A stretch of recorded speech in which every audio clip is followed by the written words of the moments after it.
मराठी भाषिक भक्त समाजास सहज समजावे म्हणून हिंदी भाषेतून मराठी भाषेत रूपांतरित करण्यात आलेला आहे.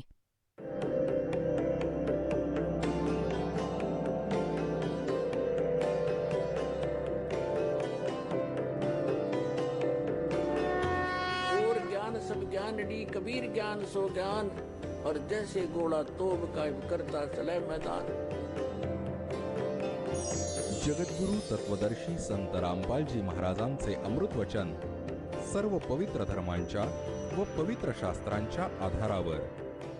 तुम्ही जेव्हा अध्यात्म मार्गाने सुखी होत नाही, कारण साधना शास्त्रानुकूल नसल्याने परमात्म्यापासून लाभ मिळत नाही, ज्या कारणाने तुम्ही स्वतः धनी बनण्यासाठी आपल्या बुद्धीचा प्रयोग करू लागलात, कुणी भेसळ करू लागला, कुणी लाच घेऊ लागला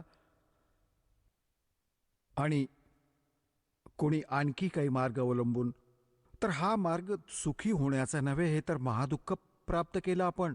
वाईट कामं केली, पापं बनली आणि त्या पापांच्या आधारे जे धन संग्रहित केलं ते इथेच राहिलं आणि आमच्यासोबत ती पापं गेली जी ते धन जोडण्यास किंवा सुख, नकली सुख प्राप्त करण्यासाठी आम्ही पापे एकत्र केली होती. जोवर आपण पापमुक्त होत नाही तोवर तिथे जाऊ शकत नाही, कारण जोवर अपराधी प्राणी आहे तो जेलमध्ये राहतो.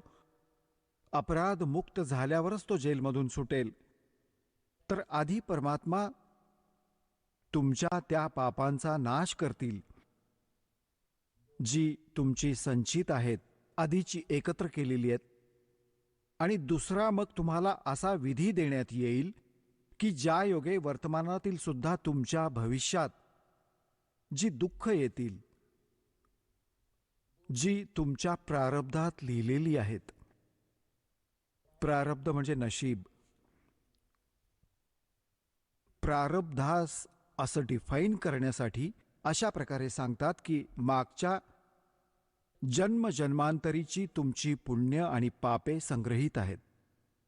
त्यातून तुमचा ॲव्हरेज रेशो घेऊन ज्याची पापं जास्त साचलेली आहेत त्यातून त्या रेशोतून पापं जास्त घेतली आणि ज्याची पुण्य थोडी आहेत त्याच रेशोतून पुण्य घेतली. तर इथे आज ज्याचं दुःख जास्त आहे त्याची पूर्वजन्मातील पापे जास्त आहेत. त्या संचित कर्मातून काही घेऊन दोन्ही तुमच्या पुण्य आणि पापातून तुमचं नशीब बनवून पाठवलं. आता तुमच्या प्रारब्धात, तुमच्या नशिबात जर ते पुण्य असेल, जोवर तुमची पुण्य जास्त असतील, पुण्य चालतील, तेव्हा तुम्ही कुठलीही भक्ती करा किंवा नका करू. भले तुम्ही चोरी करा, डाके घाला, भले हिंसा करा, तुम्ही सुखीच दिसाल सर्वसामान्य माणसांना की इतका पापी माणूस आणि तरीही सुखी आहे. तर हे काळाचं जाळं आहे हे समजून घ्यावं लागेल तुम्हाला.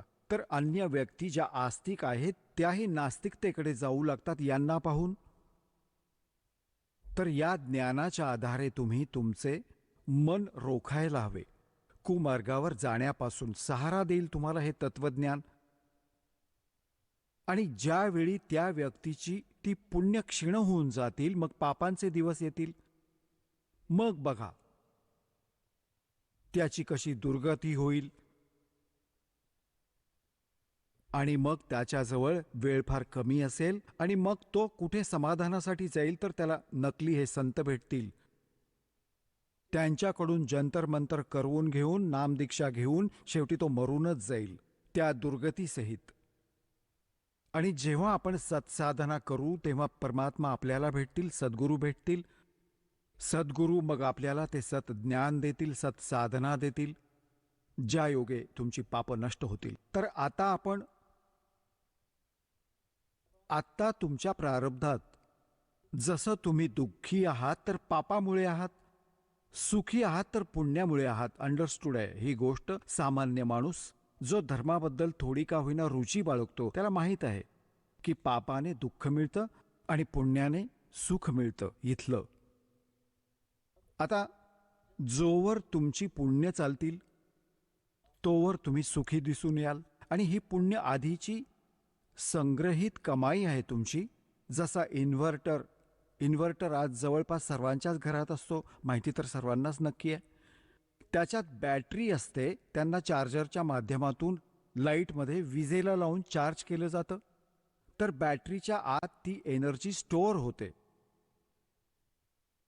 आणि मग निसंशय त्या इन्व्हर्टरमधून चार्जर काढला तरीही त्या इन्व्हर्टरमुळे बल्बही जळत असतात, ट्यूबही जळत असते, कूलरही चालू असतात. तो आपल्याला सुविधा देत असतो.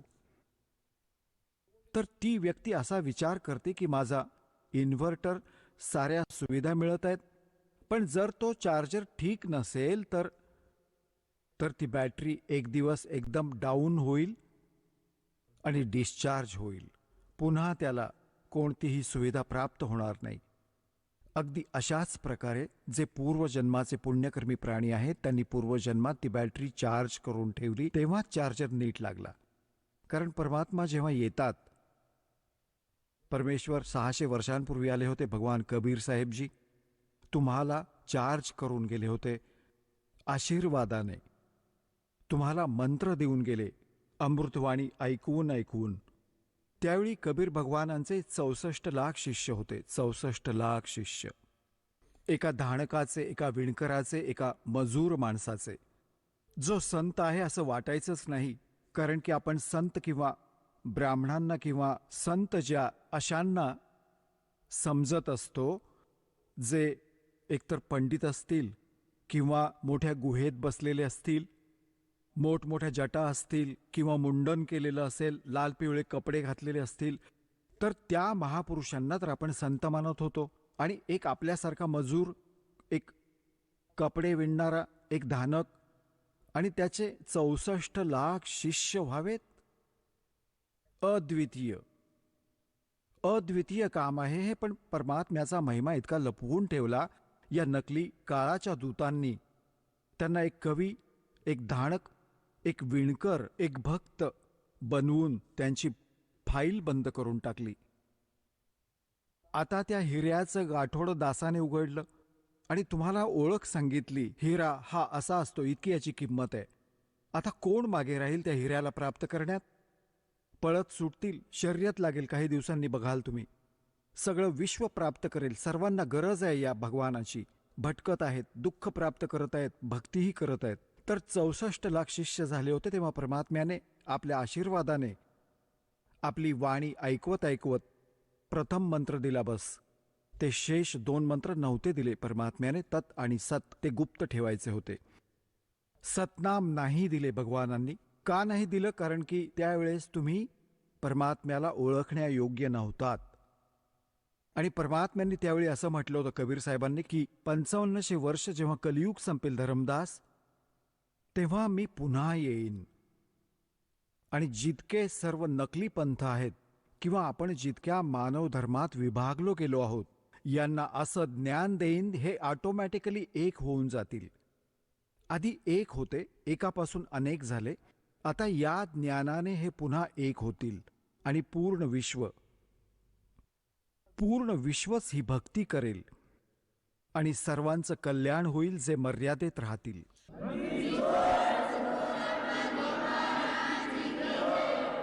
तर आता त्या कलियुगाची ती निर्धारित वेळ आली आहे, जी परमात्म्याने ठरवली होती. ती निर्धारित वेळ आता आली आहे आणि त्यासाठी परमात्म्याने हे यथार्थ ज्ञान आणि हे सर्व नाम तुमच्या समोर ठेवण्याचा आदेश दासाला दिलाय.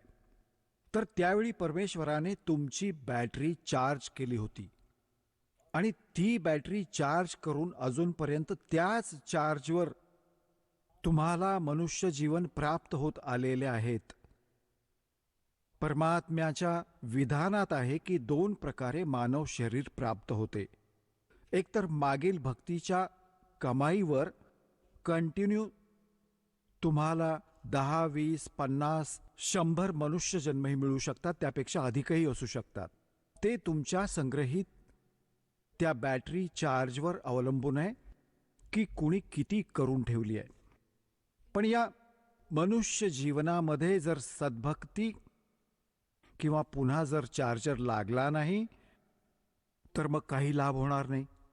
मग 84 लाख योनींचा तुम्हाला दंड भोगावा लागेल.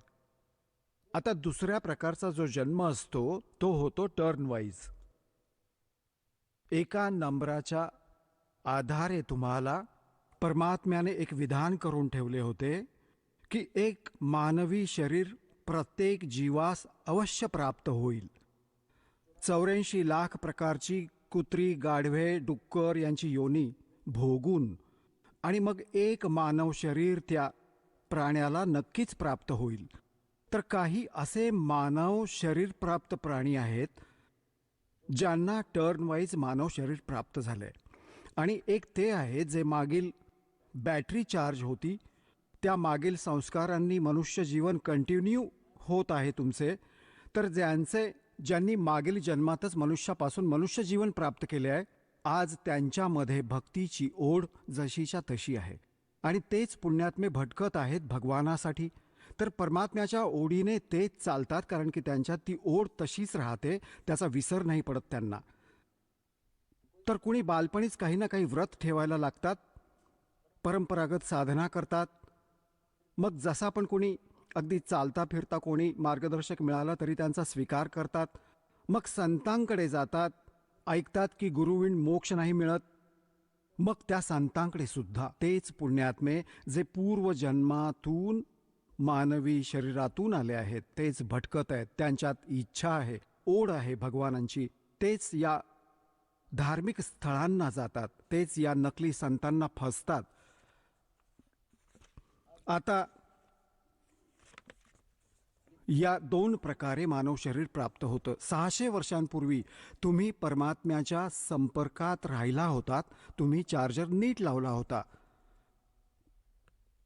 आणि त्या कारणाने आजवर तुम्ही मनुष्य शरीर प्राप्त करत आलेले आहात आणि तुमच्यामध्ये आजही इच्छा आहे भगवानाची.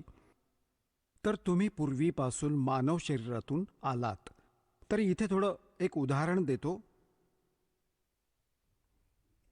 एक कथा येते आपल्या पुराणांमध्ये. यात जितक्या कथा आहेत त्या अपूर्ण आहेत, त्यांच्याबद्दल आम्हाला कोणी शेंडा बुडका पण सांगितलेला नाही, कथा सांगून सोडून दिली. एका गरुड आणि कागभूषंडाची कथा आहे. एके दिवशी गरुडजी आणि कागभूषणजी दोघे एकत्र आले. गरुड भगवान विष्णूंचे वाहन आहे आणि कागभूषण खूप चांगले, अत्यंत चांगले जे आहेत भक्त आहेत. त्यांचा वरील चेहरा कावळ्याचा आहे, शेष शरीर जे आहे बॉडी देवतांसारखी आहे, मनुष्यासारखं आहे. आणि गरुडाची देखील अशीच दशा आहे. आता एके दिवशी गरुडजींनी विचारले की हे कागभूषण, तुमच्यापाशी बसून मला खूप शांती मिळते आणि तुम्ही फार चांगले भक्त आहात, तुम्हाला ही सगळी व्यवस्था कशी प्राप्त झाली? तेव्हा कागभूषण म्हणाले की गरुडजी, एक मोठी कहाणी आहे, तुम्हाला वेळ असेल तर ऐकवतो. गरुडजी म्हणाले की ऐकवा भाऊ. कागभूषण म्हणाले की एकेकाळी मला मानव शरीर प्राप्त होते आणि मी 20 वर्षांचा होतो, युवक होतो. एक भयंकर दुष्काळ पडला त्या क्षेत्रात जिथे आमचा परिवार राहत होता. माझा पूर्ण परिवार नष्ट झाला भुकेमुळे. टाहो फोडून भाऊ बहिणी आणि माता पिता मरण पावले. मी तरुण होतो, शक्ती माझ्यामध्ये त्यांच्यापेक्षा अधिक होती. मी बऱ्याच दिवसांपर्यंत भूक सहन करत जीवित राहिलो. त्या क्षेत्राला सोडून मी दुसऱ्या स्थानी गेलो जिथे दुष्काळ नव्हता. तिथे पोटभर अन्न खाल्लं, परंतु हृदयात एक अशी जखम झाली होती की हे काय जीवन म्हणावं इथलं. कालपर्यंत आम्ही भाऊ बहीण माता पित्यांबरोबर मोठ्या प्रेमाने खेळत होतो, राहत होतो, एकमेकांशिवाय एक क्षणभरही दूर राहू शकत नव्हतो. आणि आज ना आई राहिली, ना बाप राहिला, ना बहीण राहिली, ना भाऊ राहिला. याने मला इतके तोडून टाकले की आता काहीही सुचत नव्हतं. तितक्यात काय ऐकलं की एका मंदिरातून आवाज आला, भगवानाबाबत चर्चा चालू होती. तिथे गेलो तर त्या मंदिरात एक शिवचा पुजारी, एक ब्राह्मण कथा सांगत होता. मी मागे जाऊन बसलो. कथा संपल्यानंतर सर्व श्रोते निघून गेले. मी तिथेच बसून राहिलो. ब्राह्मणाने विचारले, बेटा काय झालं? कुठून आलायस? कोण आहेस? तेव्हा मी माझी दुःखद कहाणी ब्राह्मणाला सांगितली. पंडित खूप दयाळू होता. मला छातीशी कवटाळलं आणि म्हणाला, बेटा इथं तर दुःखाचे डोंगर असेच कोसळत राहतील. तू भक्ती कर, भक्ती करत राहा बेटा. भक्तियोगे भगवान सहारा देतो आणि मोक्ष मिळतो. तुझं काही नसेल तर इथं मंदिरात राहा माझ्याबरोबर. तर तो मंदिरात राहू लागला. आता दास जे तुम्हाला स्पष्ट करू पाहत आहे की 2 प्रकारे मानव शरीर प्राप्त होते. एकतर टर्नवाईज, एक 84 लाख योनी भोगून गाढवे, कुत्री, डुक्कर सगळ्यातून मनुष्यजन्म मिळतोच मिळतो. दुसरा मिळतो पुण्यकर्मे सतत केल्याने. कितीही मनुष्यजन्म मिळतात कंटिन्यू. तर काग भुसंडचा जो जन्म होता तो टर्नवाईज होता त्याचा. तो मागील जन्मात मनुष्य नव्हता. तो सांगत आहे की मी इतका दुष्ट होतो. 6 महिन्यांपर्यंत मी त्या महापुरुषाची संगत केली, ब्राह्मणाची, आणि अशा कथा ऐकवत असे. आणि कथा ऐकवून असं म्हणायचा, बेटा दीक्षा घे, भगवानाच्या भक्तीने मोक्ष मिळेल. तर मी टाळाटाळ करायचो. मग बघेन महाराज, कारण की परमात्म्याच्या वाणीत येतं, तुलसी पिछले पाप से हरिचर्चा ना भावे, तुलसी पिछले पाप से हरिचर्चा ना भावे, जैसे जबर के बेग से भूख विदा हो जावे.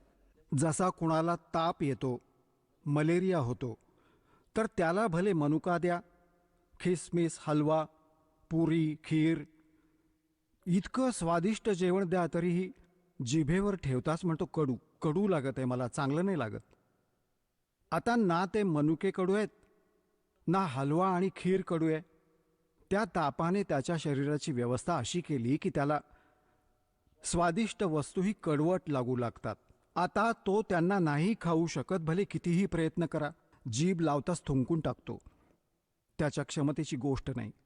आता त्यासाठी मग ट्रीटमेंट काय आहे त्याचा, तो पर्याय काय आहे की त्याला कडू गोळी खावी लागेल, नको असेल तरीही.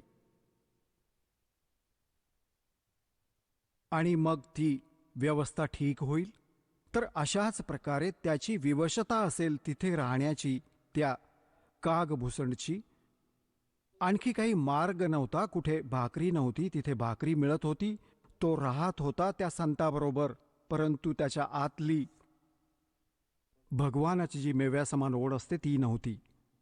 6 महिन्यांपर्यंत त्याने संगत केली. मग जाऊन एक दिवस त्याने दीक्षा घेतली.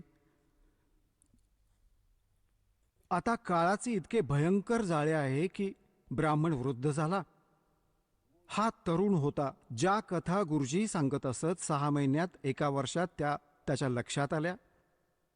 त्यांच्या अनुपस्थितीमध्ये तो कथा ऐकू लागला. तर जितकेही श्रोते तिथे येत असत ते त्याची प्रशंसा करत असत की वा भाई वा, कमाल केलीत, तुम्ही तर पंडितजींपेक्षाही सुंदर कथा ऐकवता, तुमचा आवाज देखील सुरमयी आहे. आता ते सांगतात, याने पुण्यात्म्यानं तुम्हाला मायनस पॉइंट्स, जे फाऊल पॉइंट्स आपल्या भक्तीचे, याचीही माहिती होईल की आपण कुठे मार खात राहिलो. आता त्याला गर्व झाला. तो प्रशंसेस पात्र ठरला. मग तो गर्वोन्मत्त झाला. आणि त्याला हा मार्ग, आपण इथे दुःखी होतो. म्हणतात, राज तजना सहज है सहज त्रिया का ने, और मान बड़ाई ईर्षा दुर्लभ तजनाई. आता त्याला मान मरातबाचा रोग जडला. एके दिवशी गुरुजी आले. आपला पूजा पाठ करण्यासाठी आपल्या घरून येत असत. त्याला मंदिराचा इन्चार्ज बनवले होते. आणि तो बसला होता आपल्या प्रशंसकांच्या जवळ. 20-30 भक्त बसले होते, भक्त भगिनी बसल्या होत्या. तो चर्चा ऐकवत होता. गुरुजी आले आणि ते जे भक्त होते ते सर्व त्याचे प्रशंसक होते. तर त्याने त्या दिवशी उठून गुरुजींना मान नाही दिला, बसल्या बसल्याच पाहिले. आणि मनात हे होतं की जर मी उभा राहिलो तर माझा अपमान नको व्हायला श्रोत्यांच्या समोर. त्याच्यात हा दोष होता. परंतु संताने याकडे लक्ष नाही दिले. तो आपल्या पूजेच्या गडबडीत त्याच्या जवळून पुढे गेला आणि मंदिरात पुढे निघून गेला. ते बाहेर तणावात बसले होते, व्हरांड्यात. तेव्हा आकाशवाणी झाली. भगवान शंकरांचा पुजारी होता तो ब्राह्मण. भगवान शंकरांनी आकाशवाणी केली की हे धूर्त, तू आपल्या गुरूंचा अनादर केलायस, तुला 1,00,000 वर्षांपर्यंत नरकात टाकले जाईल. ही आकाशवाणी ऐकली गुरुजींनी. आता पुण्यात्म्यांनो, कबीर साहेब म्हणतात, बहुत प्यारा बालक माँ का, उससे बढ़कर शिष्य गुरुओं का. आता पित्याला पुत्र पुत्री खूप लाडके असतात. आईचे तर त्यांच्यापेक्षाही 100 पट अधिक प्रेम असते आपल्या मुलांवर, मुलगा आणि मुलीवर. आणि इथे हेही सोबत सिद्ध होते की गुरूंना आपले शिष्य त्या आईपेक्षाही 100 पट प्रिय असतात, लाडके असतात. कारण की त्यांचं कल्याण व्हावं, कारण की त्याला भविष्याची माहिती असते की जर ते या भक्तीत सफल नाही झाले तर मग यांच्यावर काय काय संकट ओढवतील. म्हणून ते त्या भविष्यातील दुःखांना जाणून तुम्हाला इतके प्रेम देतात की ते या भक्तीशी जोडलेले राहतील. आणि कुठे त्यांना इतका मोह जडू नये की ज्यामुळे ते डगमगू नयेत, कुठे त्यांचे भविष्य नाश नको व्हायला, दुर्गती होईल या बालकांची. मग तर अशा प्रकारे त्या संताने महात्म्याने येऊन म्हटले की बेटा, काय चूक घडली की भगवान क्रोधित का तुझ्यावर झाले? अरे आता क्षमा याचना कर भगवानांची. स्वतःही उभे राहिले आणि त्यालाही सांगितले आणि म्हणाले, हे भगवान, बालक आहे, चूक झाली असावी, तुमचा पुत्र आहे, आपण क्षमा करावी. तुम्ही तर दयाळू आहात, तुम्ही तर कृपाळू आहात, महादेव आहात. मग पुन्हा आकाशवाणी केली याने, आपल्या गुरूंचा अपमान केला आहे, हे माझ्या सहनशक्तीच्या बाहेर आहे. जर हा गुरूंचा आदर नाही करू शकत तर माझ्या लोकात येईल, इथेही हा त्या भस्मासुरासारखेच काम करेल. अशा दुष्टाचा मी कसा स्वीकार करू? तर जसा आज याचा गुरूंच्या प्रती व्यवहार आहे तसाच माझ्याशीही असेल. पुण्यात्म्यांनो, परमात्मा म्हणतात, गुरु मानुष कर जानते ते नर कहिए अंध, और होवे दुखी संसार में आग गई के फंद. परमात्मा तुमची ट्रायल घेत असतो की जर या दासाच्या स्थानी मी असतो तर हा समोरचा माझ्याबरोबर आज याच्याबरोबर असा व्यवहार करतोय, असाच माझ्याबरोबर केला असता. तर अशा प्रकारे तुम्हाला या सत्संगाच्या माध्यमातून या भक्तिनाशक कृतींपासूनही सावध केले जाते की ज्या कारणाने तुमची भक्ती या कारणांनी नष्ट होते. तरी देखील त्यांनी वारंवार प्रार्थना केल्याने शंकर भगवानांनी म्हटले की जे माझ्या मुखातून हे वचन निघून गेले, आता हे परत घेऊ शकत नाही. इतकं अवश्य करेल तुझ्या गुरूंच्या प्रार्थनेमुळे की त्या नरकात त्या यमाचे दूत तुला छळणार नाहीत. राहावं लागेल 1,00,000 वर्ष त्या नरकात, त्याबाबत मी काही करू शकत नाही. आता इथे परमात्मा म्हणतात, मासा घटे ना तिल बधे, विद ना लिखे जो लेख, और सच्चा सतगुर मेट कर ऊपर मारते मेघ. तर हे भगवान केवळ इतकंच करू शकतात, यापेक्षा कमी किंवा अधिक करू शकत नाहीत, जे त्यांच्या कुठल्याही 3 तापांच्यामुळे किंवा प्रारब्धामुळे जी ही सुख किंवा दुःख आहेत तितकेच मिळेल. आता जसे कोणा मंत्र्याचा मित्र आहे कोणी आणि त्याला शिक्षा होते, तर तो मंत्री त्या शिक्षेतून मुक्त नाही करू शकत. त्याला जेलमध्ये तर राहावंच लागेल. पण त्या मंत्र्याच्या प्रभावामुळे तेथील जेलर आणि कर्मचारी त्याला जास्त त्रास नाही देणार. हे अंडरस्टूड आहे, पण राहावं लागेल जेलमध्येच. अशा प्रकारे कागभूषण सांगत आहे की मी असा नालायक होतो की त्याच्या आधी आज मला जो मागचा इतिहास दिसतो, कारण की मी भक्तीमध्ये आहे. मी असंख्य जन्म घालवले होते, जे टर्नवाईज मला असंख्य जन्म मनुष्याचे मिळाले, पण भक्ती मात्र मी कोणत्याही जन्मात बीज नाही पेरलं भक्तीचं. आणि त्या जन्मात माझ्यात भक्तीचं बीज पेरलं गेलं आणि ते बीज रुजवण्याचं, भक्तीचं बीज पडण्याचं कारण माझ्या कुटुंबाचा नाश व्हायचा होता. जर तो परिवार नाश न पावता, तो परिवारच काय त्या क्षेत्राचाच नाश झाला होता, तर ते माझ्यासाठी वरदान सिद्ध झालं. आज मला जाणवतंय ते दुःख नसतं तर मी त्या जन्मातही कधीही भक्ती केली नसती, इतका नीच होतो. आता काग भुसंड म्हणतात त्यानंतर माझा 1,00,000 वर्षांनंतर माझा पुनर्जन्म झाला. भक्तीची ओढ माझ्यामध्ये तरी देखील राहिली. मी एका लोमस ऋषींच्या बरोबर वादविवाद केला भक्तीबाबत. त्यांनी शाप दिला की हे चांडाळा, तुझा चांडाळाच्या घरात जन्म होईल, काग चांडाळाच्या. तर म्हणतो की माझ्या मनात जेव्हा गुरुजींनी मला असं क्रोधाने वचन बोलले, मला राग नाही आला. मी समजून गेलो की गोष्ट बिनसली आहे. माझ्या मनात क्रोध नाही आला, ना दुःख झालं. मला जाणवलं की माझ्याकडून भयंकर चूक घडली आहे. तर मी त्यांच्याकडे करबद्ध होऊन हात जोडून असं मलुलसं होऊन म्हटलं की हे ऋषीजी, जन्म तर दासाला कुठेही द्या, पण एक वरदान पण द्या की माझी भक्ती विसरता कामा नये. तर त्यांनी म्हटलं की ठीक आहे, तुझा जन्म होईल चांडाळा घरी, पण हा आशीर्वाद देतो की भक्ती राहील, तुला स्मरण कायम राहील भगवानाचं. तर काग चांडाळाच्या घरी हा ज्याचा जन्म झाला, पूर्ण इतिहास सांगून ठेवलाय परमात्म्याने आपल्या सूक्ष्म वेदात. ब्रह्माजींचं वाहन आहे हंस. त्यांच्या हंसिनीला ब्रह्माजींची पत्नी सावित्री तिला गर्भधारणा करण्यासाठी काग चांडाळाच्या घरी घेऊन गेली. त्यांच्या संयोगाने मग काग भूषणचा जन्म झाला. वरून तोंड कावळ्याचं आणि खाली शरीर देवतांसारखं आहे. मग हा म्हणतो की गरुडजी, त्यानंतर माझा पुढील जन्म चांडाळा घरी झाला कागभूषण या नावाने. त्या जीवनात माझ्या भक्तीची ओढ, जबरदस्त ओढ कायम होती. मी फिरत होतो, भटकत होतो, गुरु पण केले होते, ऋषींकडेही गेलो होतो आणि भक्तीही करत होतो. त्याच दरम्यान मला एक जोगजीत नावाचे महापुरुष भेटले. त्यांनी मला सतलोक आणि सचखंड आणि आणखी पुढची माहिती दिली आणि त्यांनी मला एक असा मंत्र देऊन ठेवलाय ज्याचा जप करतो आणि त्यांनी मला खूप मोठं आयुर्मान दिलं आहे. तर पुण्यात्म्यांनो, ते जोगजीत कोण होते? हे ते परमात्मा आहेत कबीर साहेब, आमचे परमपुरुष. हे भिन्न भिन्न रूप बनवून भिन्न भिन्न नावांनी इथे येतात आणि चांगल्या आत्म्यांना भेटतात, त्यांना भक्तीने युक्त करतात. तर जो प्रसंग चालला होता की जसे तुम्ही पूर्वजन्मातील पुण्यकर्मी प्राणी आहात, त्यांना मनुष्य जीवन मिळाले आहे, तर आजही भक्तीची ओढ तुमच्यात विद्यमान आहे, तुम्ही भटकत आहात.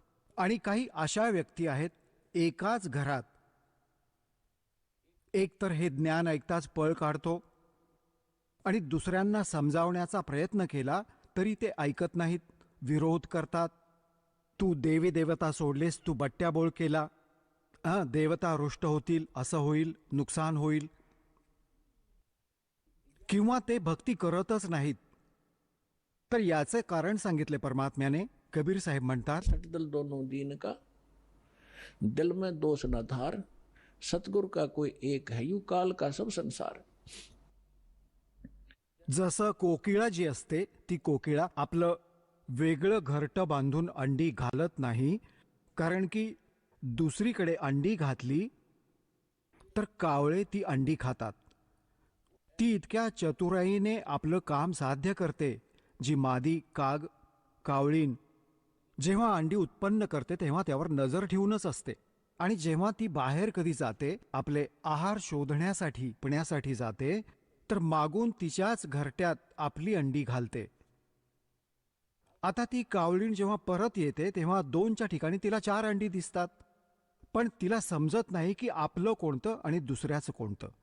तर त्या सगळ्याच अंड्यांना ती उबवते, त्यातून पिल्ले बाहेर काढते आणि त्यामध्येही तिला आपलेपणाचा मोह राहतो. आणि ती कोकिळा समोरून बघत राहते, त्या घरट्याच्या आसपास राहते की केव्हा ती पिल्ले उडण्यायोग्य होतील आणि मग मी त्यांना बरोबर घेऊन जाईन. जेव्हा ती हे बघते की ती पिल्ले काही दूरपर्यंत उडून परतून येऊ लागली आहेत, तेव्हा दूर वृक्षावर बसून आपला आवाज काढते, कुहू कुहू असा. जी कोकिळीची पिल्ले असतात ती अशा त्या आवाजाने प्रभावित होतात आणि अशी चहूकडे बघतात. त्या आवाजाच्या दिशेने ती खेचली जातात.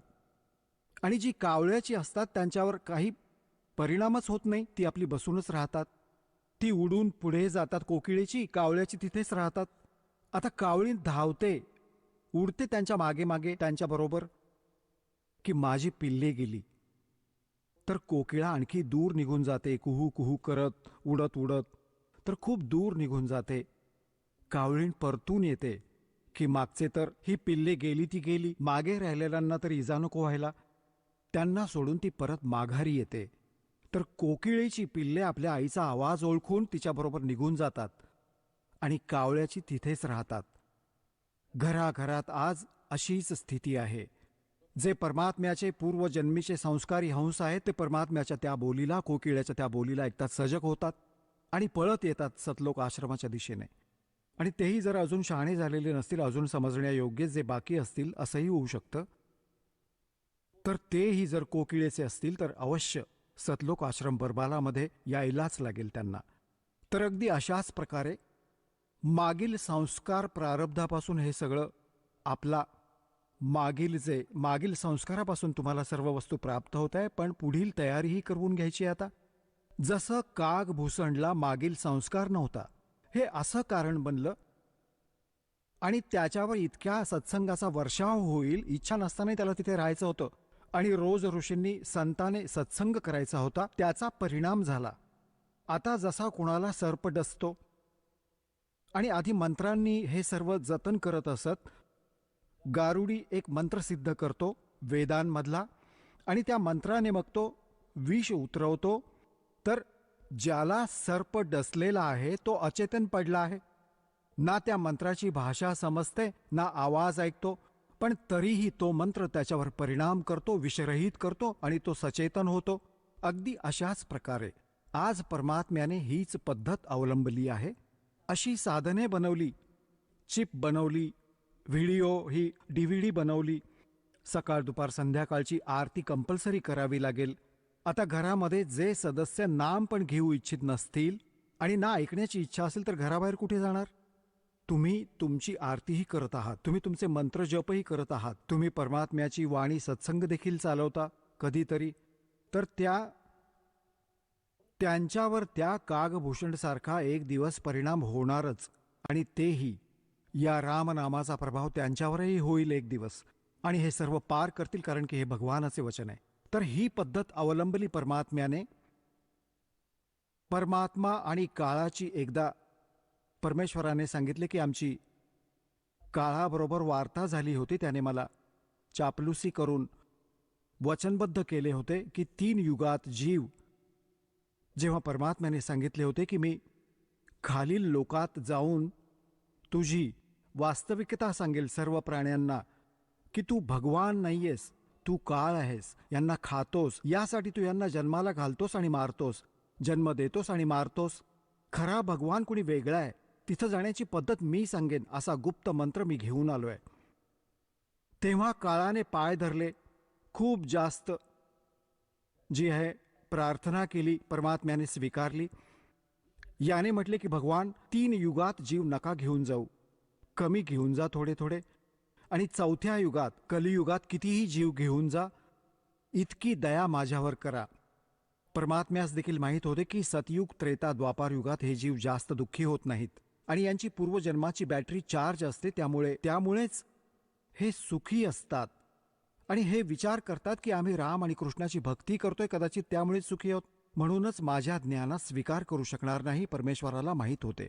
म्हणून मालकांनी परमात्म्याने म्हटलं होतं की बाबा ठीक आहे, चौथा युग जब कलयुग आई तब हम अपना अंश पठाई और काल फंद छूटे नरलोई सकल सृष्टि परवानिक होई. परमात्म्याने म्हटलं होतं जेव्हा कलियुगात मी आपला दास पाठवेन आणि मग काळाची ही सर्व बंधने सुटतील आणि मग सर्व विश्व, मानव शरीरधारी प्राणी आणि सोबत जे मनुष्य, जे पशुपक्षी आहेत ते देखील मनुष्य शरीर धारण करतील आणि ते सर्व परमात्म्याचे नाम घेतील. सकल सृष्टि परवानिक होई. परवानिक म्हणजे दीक्षित होतील. आणि म्हणतात कलयुग बीतते 5500 पाचा, तब ये वचन मेरा होगा साचा. और कलयुग बीत जावे जब एता सकल म्हणजे सर्व प्राणी परमपुरुष पद चेता. 600 वर्षांपूर्वी मालकांच्या वाणीत लिहिलंय, कबीर वाणीमध्ये, सच्चिदानंद घनब्रह्मच्या वाणीत म्हणजे सूक्ष्म वेदात, त्या तत्वज्ञानात लिहिलं आहे. परमात्म्याने सांगितले होते, धर्मदासजींनी लिहिले होते. त्यात म्हटलं आहे की चौथा युग जब कलयुग आई तब हम अपना अंश पठाई और काल फंद छूटे नरलोई. नर नारी सर्वांचाच काळाचा फास सुटेल. जे याने जखडले आहेत, मूर्ख बनवून ठेवले आहे, बस इतकं सीमित करून ठेवलंय की हा तुझा मुलगा, ही तुझी मुलगी, ही तुझी कार, ही तुझी कोठी आहे. 1 मिनिटात मृत्यू झाला की चल सोड बेटा, आता हे सर्व माझं आहे, तू गाढव हो. तर ही चूक आणि आमच्या बाबतीत याने करून ठेवला होता धोका. या ज्ञानाने आता आमच्या खूप काही लक्षात येईल आणि आमची मुलंही सुरक्षित राहतील. आम्ही भक्ती करू. परमात्म्याला शरण येण्याने आमच्या प्रारब्धातील जी पापे होणार आहेत, जे मृत्यू होणार आहेत, अकाल मृत्यू किंवा अन्य काही अपंगत्व होणार आहे, ते होणार नाही.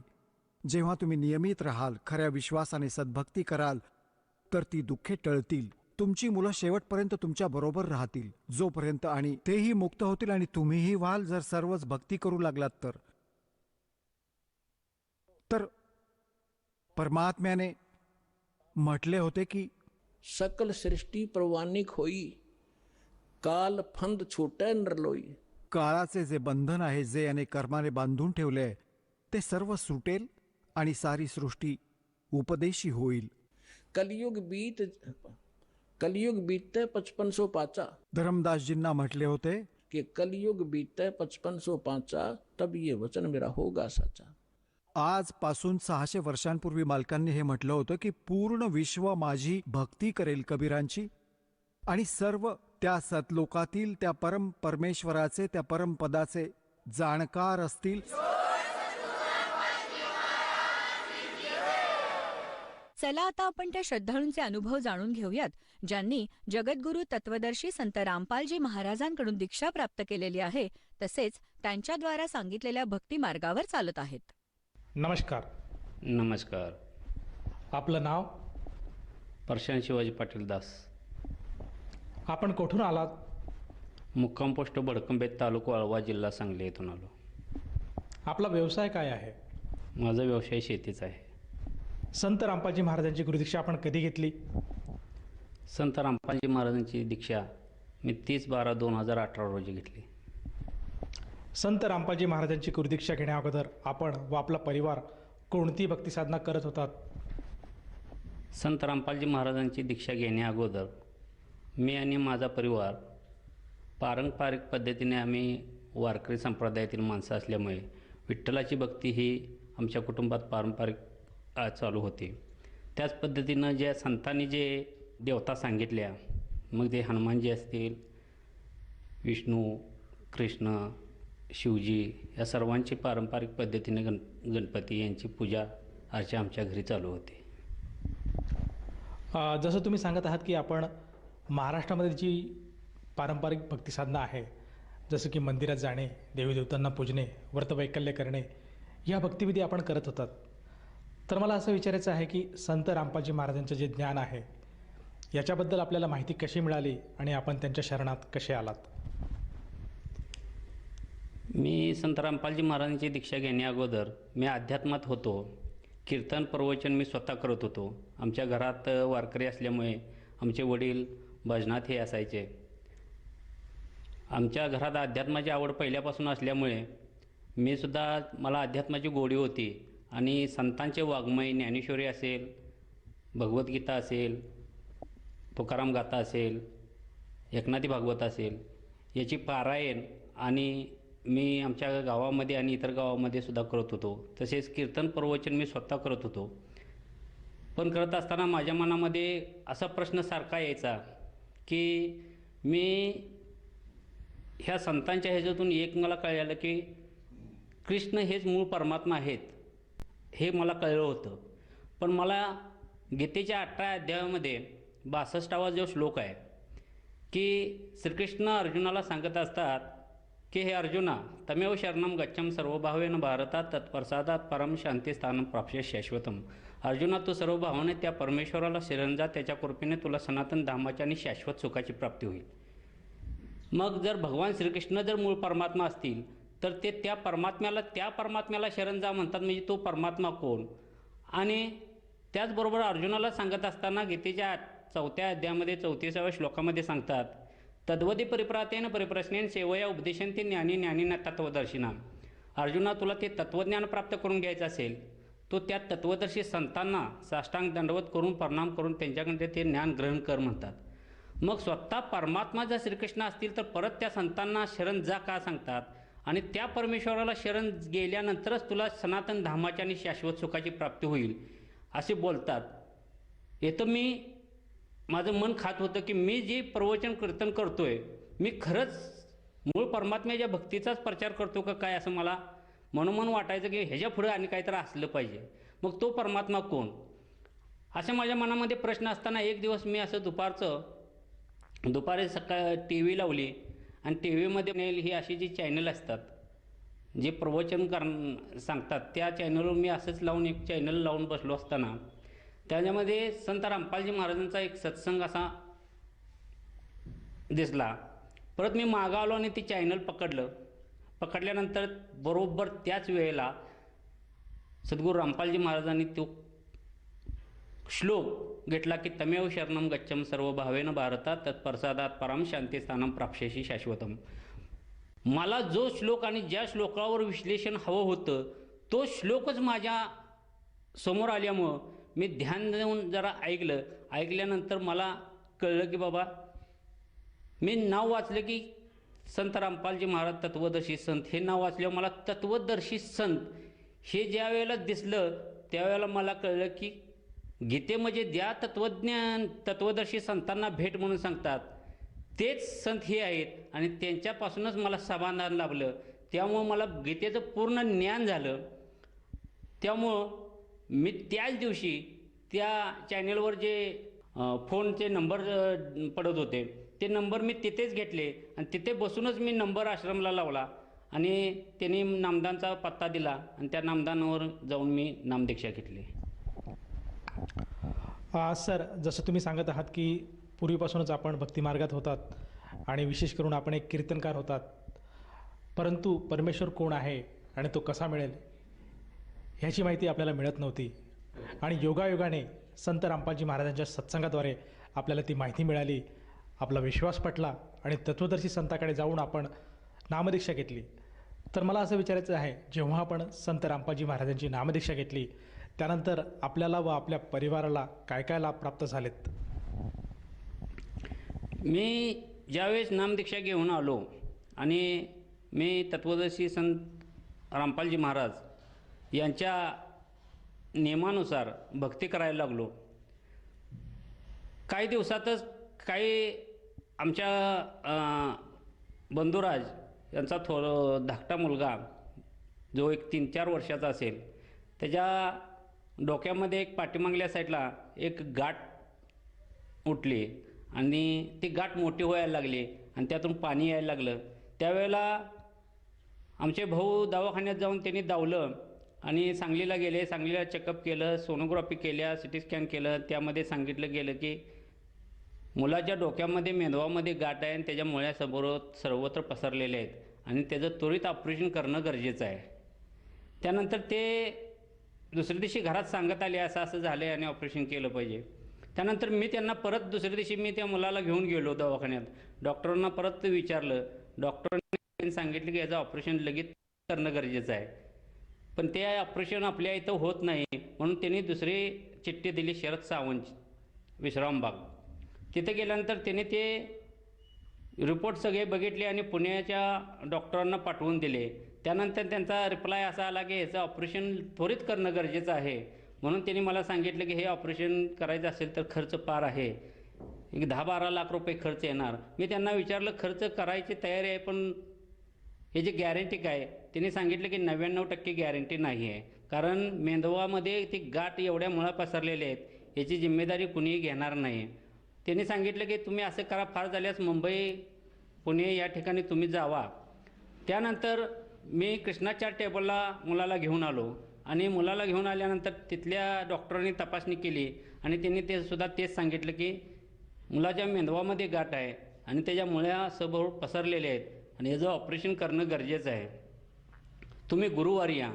परत मी मुलाला घेऊन घरी आलो आणि घरी आल्यानंतर गुरुवारी जाताना मी सद्गुरू रामपालजी महाराजांना दंडवत गाठला आणि गुरूंना मनोमन प्रार्थना केली की या मुलाचं ऑपरेशन तुमच्या कृपेने थांबून दे, हे ऑपरेशन होऊन देऊ नका, त्याचा जे काय आजार असेल तो बरा करा.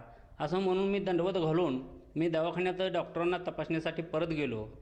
परत ज्या दिवशी गुरुवारी गेल्यानंतर डॉक्टरने परत सगळी तपासणी केली आणि तपासणी केल्यानंतर सांगितलं की ह्या मुलाला काही झालेलं नाही आहे आणि उगाच तुम्ही ह्याचं चिरफाड करून ह्याचं आदू करून घेऊन व्हायला नको, मुलाला काही त्रास होत नाही आणि आत्ता ह्याच्यामध्ये काहीसुद्धा ऑपरेशन करण्याची गरज नाही.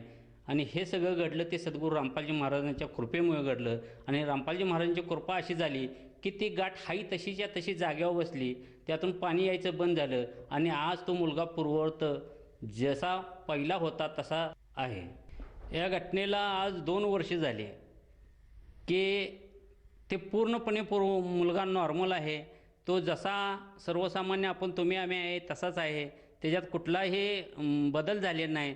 त्याच्यात जी गाठ होती ही सुद्धा त्याला जाणवत नाही आहे किंवा तो आत्ता धडधाकट आहे. चांगल्या पद्धतीनं त्याचा मेंदू काम करतो, शरीर काम करतं आणि तो पाहायला गेलं तर आणि सगळ्यात हुशारसुद्धा आहे. त्यामुळे त्याच्यावर त्या गाठीचा किंवा ह्याचा काहीही परिणाम झाला नाही बंदेश्वर सद्गुरू रामपालच्या कृपेने. सर, जसं तुम्ही सांगितलं की संत रामपालजी महाराजांच्या कृपेने आपला जो पुतण्या होता तो पूर्णपणे सदृढ झालेला आहे, त्याला कुठल्याही प्रकारचा आता त्रास नाही आणि त्या गाठीच्या आजारापासून तो आता मुक्त झाला आहे. तर हा एक आपल्याला मोठ्या प्रमाणात लाभ झालाच आहे. त्या व्यतिरिक्त आपल्याला संत रामपालजी महाराजांच्या शरणात आल्यानंतर आणखीन काही लाभ झालेत का? बंदेश्वर सद्गुरू रामपालजी महाराजांची जी दीक्षा मला झाली त्यानंतर थोड्या दिवसानंतर ह्या कोरोना कालाच्या आधी की आमची एक भाची आहे, बहिणीची मुलगी गौरगाव या ठिकाणी राहते, तालुका तासगाव. ह्या ठिकाणी तिला असा मोठा प्रॉब्लेम झाला की संध्याकाळी 12-1 वाजताच आमच्या गावापासून ते जवळजवळ 60-70 किलोमीटर गाव आहे आणि 1-1.5 वाजता मला फोन आला की असं असं झालं आहे. आणि ज्यावेळेस मी जाऊन पाहिलं त्यावेळेला ती मुलगी पूर्णपणे प्रेत पडल्यागत पडली होती, सगळी रडत होते. मी सांगितलं की बंदेश्वर सद्गुरू रामपालजी महाराजांचं नाव घे आणि नाव घेतल्यानंतर त्या क्षणापासून ती मुलगी एकदम नॉर्मल झाली.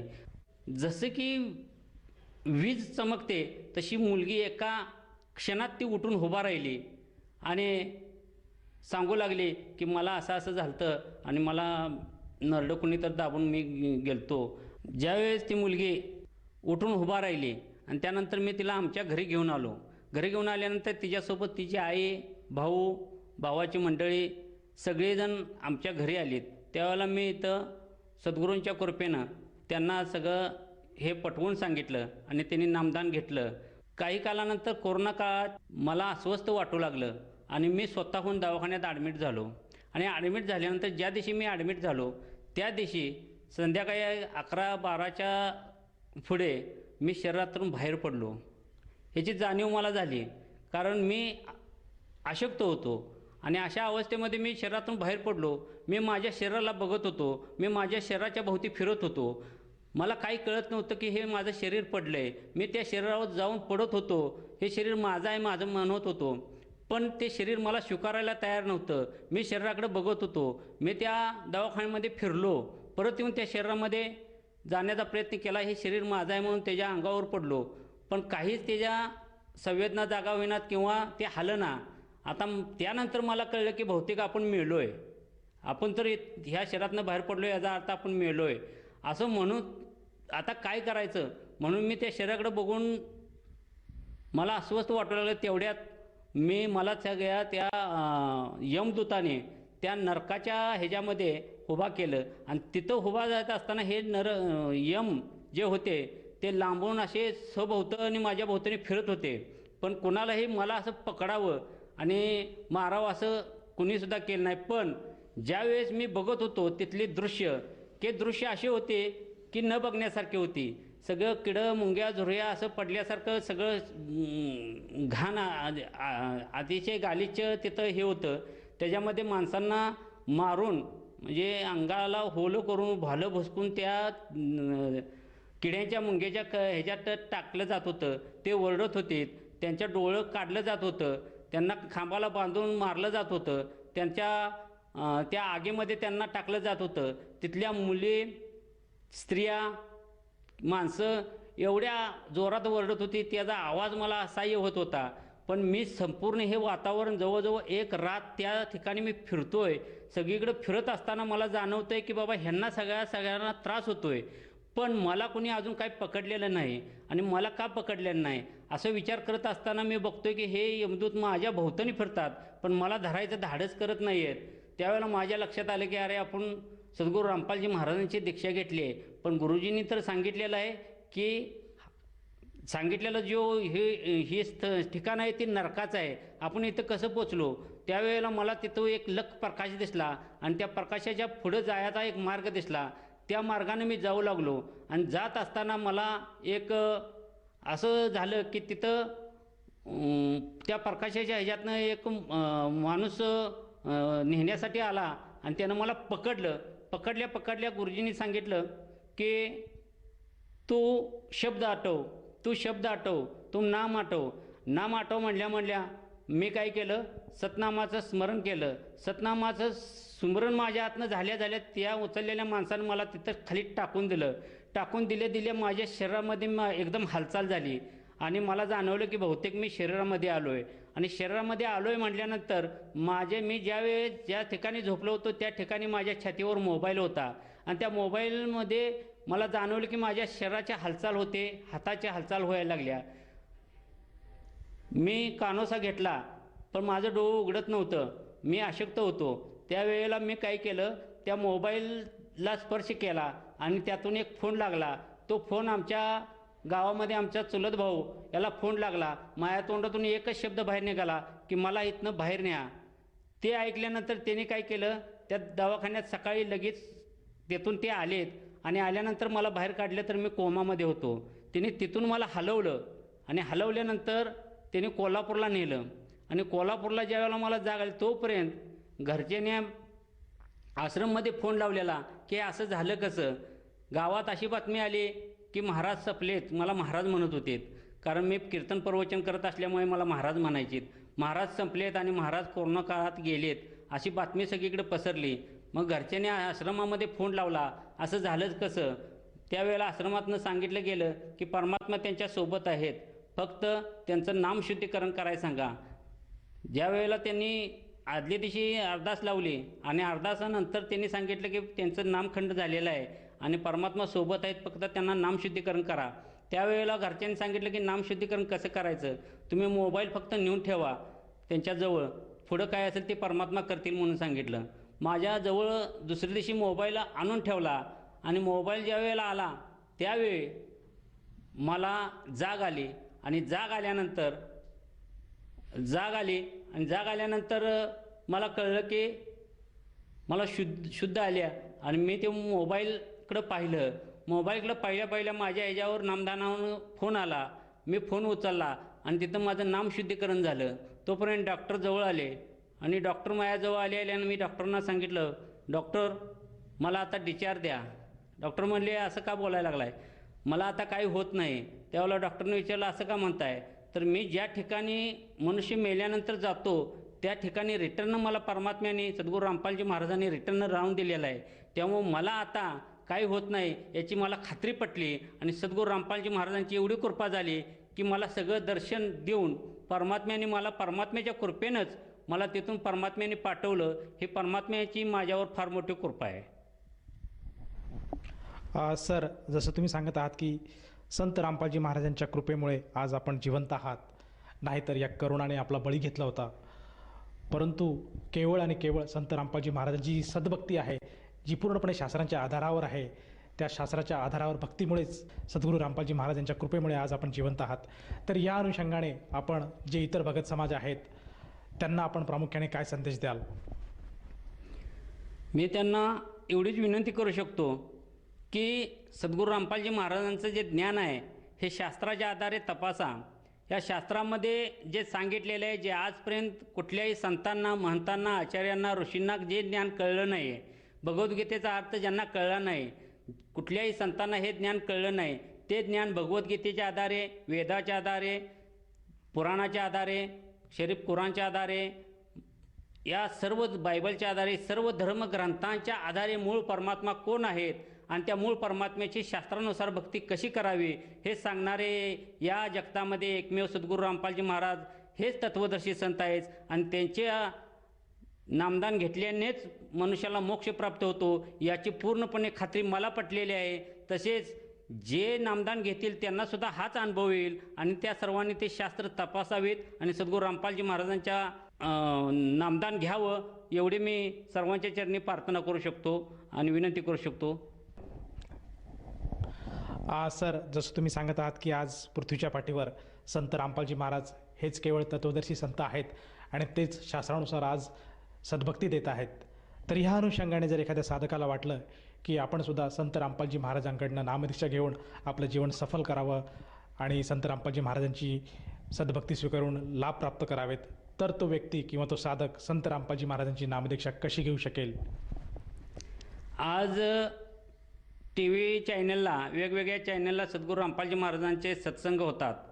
त्या सत्संगाच्या ह्याच्यामध्ये एक नामदानासाठी किंवा नामदीक्षा घेण्यासाठी आश्रममधील फोनची पट्टी एक दिली जाते.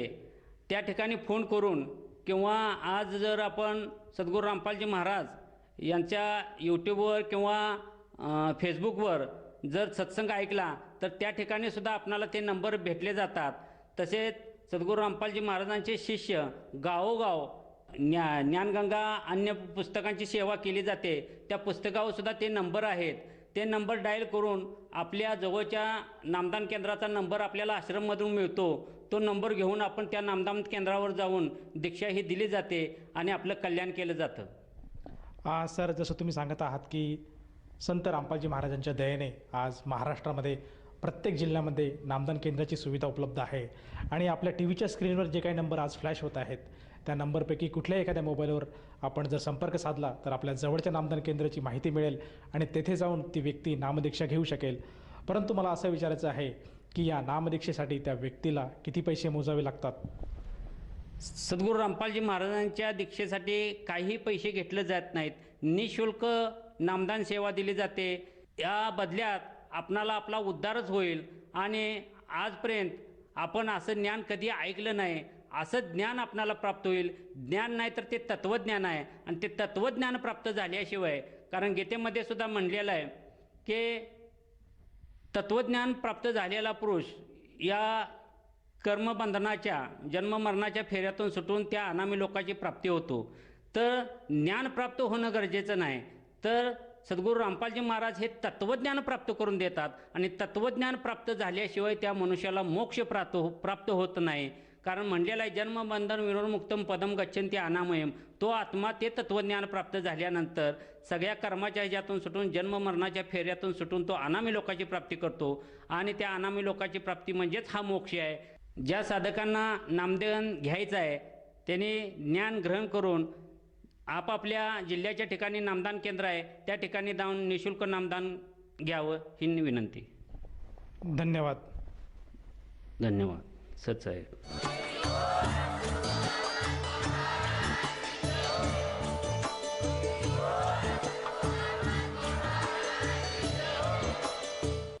आपण ऐकत होता जगद्गुरु तत्वदर्शी संत रामपालजी महाराजांचे मंगल प्रवचन.